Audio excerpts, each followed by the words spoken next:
How does the glory of God manifest itself in masculinity or in a male human being? So that's a great question. It's a question that Paul specifically answers in the passage I just referred to in 1 Corinthians 11:7, when it says that the man is the image and glory of God, and the woman is the glory of the man. We have to premise something. The Bible makes very clear in Genesis 1, 2, and 3, and 4 and 5, as far as that's concerned, a number of different texts there. The Bible makes very clear that the man and the woman are both made in the image of God. Let's be very clear about that.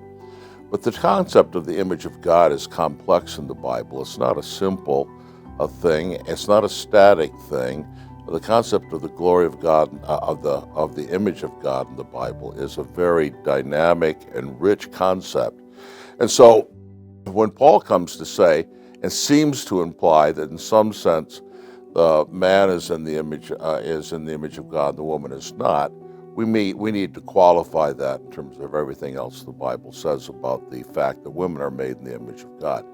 But Paul has in mind there in 1 Corinthians 11 a specific dimension or aspect of the image of God, and it's one that actually comes up in the first mention of the image of God, Genesis 1, 26 to 28.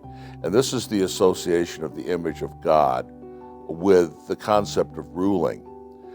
As I mentioned already, the concept of the image of God is dynamic.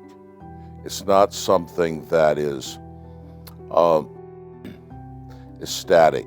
The concept of the image of God is not something that's just there. It's not just a noun, it's a verb. It's doing something. And one of the things the image of God means is that man is given rule over the earth. Now, man and woman share that rule over the earth. But specifically in the relationship between men and women in marriage, and in a certain sense, and generally in society, there is a distinction with regard to this whole issue of ruling. That's the particular point that Paul's talking about in 1 Corinthians 11. He's talking about man being the head of the woman, and that's the whole context there. He asserts it, he qualifies it in several different ways, but he's talking about this whole matter of male headship. And in that specific way, the man images the supreme rule of God in a way that a woman does not.